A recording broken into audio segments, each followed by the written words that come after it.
สบายดีสวัสดีค่ะพี่น้อง FC เบิร์ดสบู่ทุกคนจากกับพอกับป้าในช่องแม่น้องที่นาคือเก่าจากพี่น้อง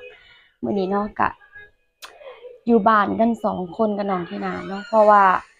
แม่กับพ่อยังลูกหลานสิไปโรงพยาบาลเนาะจ้ะเนาะไปไหนมาแม่เรียกไม่ได้ยินเหรอปิดเลยเอียงในมือเขามาเล่นอยู่ในกระไดเอาเกิบลงนี่ดิทีละลูกตอนนี้อยู่กับน้องที่นา2 คนป้ากำลังพับผ้าปูโตะเนาะผ้าสีแดง อยู่กัน2 คนกับลูกตั้งแต่เมื่อวานนี่แม่อ่าไปนอนโรงพยาบาลเนาะเพราะว่าเจ็บแฮงด้วยพยาธิที่เป็นนั่นล่ะพยาธิลูกค้ายังเพิ่นเองน่ะเนาะพระใช่ไหมเลย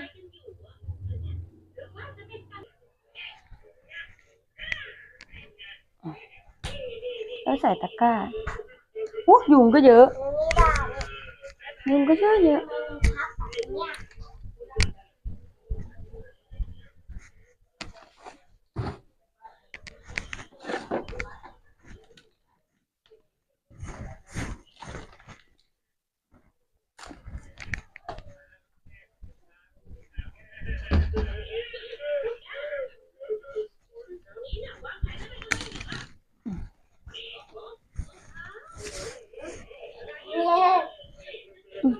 พับใส่นี่เลยพับเป็นไหม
คนขับรถได้ดิบัดสิลงบัดนี้เอา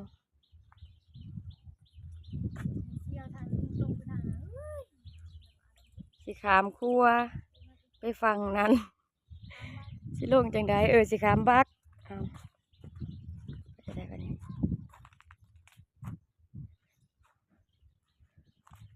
น้องก็ขี่รถกำลังอันนี้แอบขี่กำลังสิแข่งขี่รถ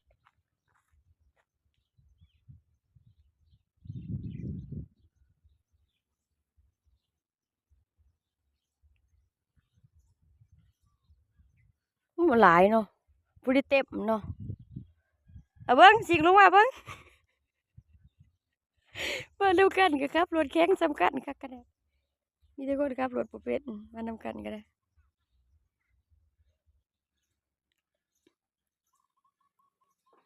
ผู้เมืองคงตอนนี้กำลังสิเดินทางไปอันนี้เนาะเขาตัวเมืองสิไปลงหมอโรงพยาบาลอันนี้เขาสิขามมาแล้วเต็มอันนั้นก็แม่นบ่หันทางนั้นวัวโนนตัวนั้น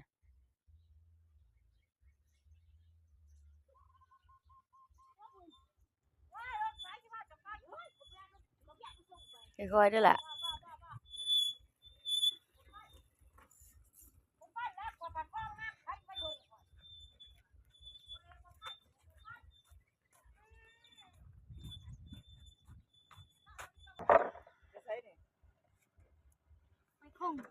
ครึ่งนี้ดีนะ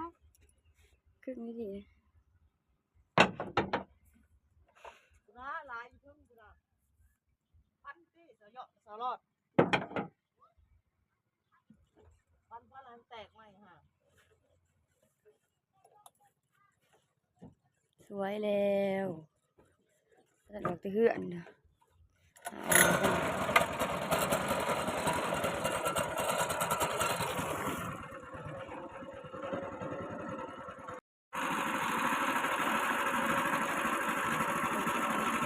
ถือน้ำแตกดีอยู่ดอกพาก็ได้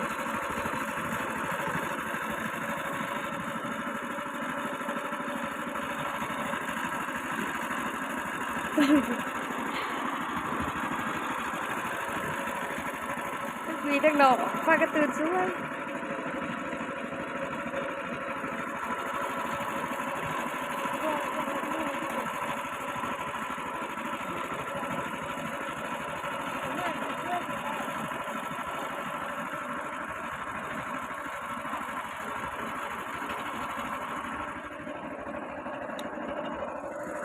แดดใส่เอาเสือขึ้นยาวกับท่านสากสักเสือขึ้นยาวใส่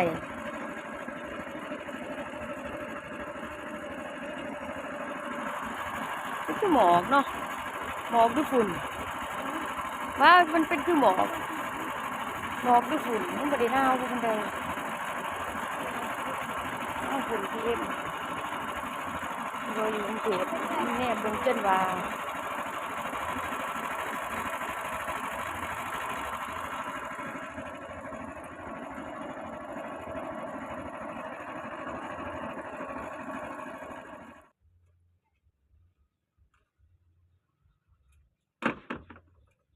ได้บ่เลยรถก็ได้ไอ้คอยเด้อฮัตแต่แอบขี่รถฮัตแต่ฮัตขี่ทั้งพี่ทั้งน้องขับรถบ่แข็งคือกันฮัตแต่ฮัตขี่บ่ทันเก่งขับรถ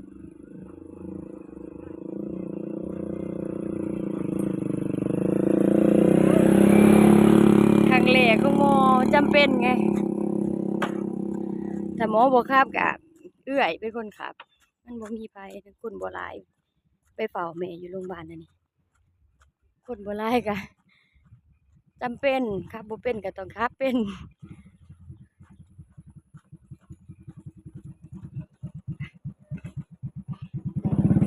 วันเหยียบบ่เหยียบไปเหยียบได้เอาอันนี้ครับไอ้สตาร์ทหมูได้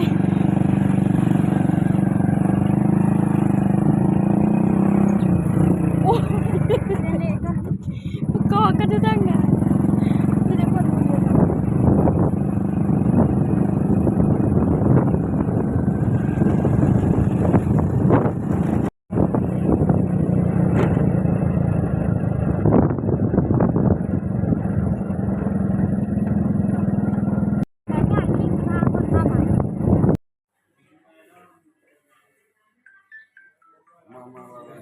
เสียงผมมาถึงโอ้ยชมเลยแหละ ไผ เสียงผมมา ผู้มาที่มอ ชมแท้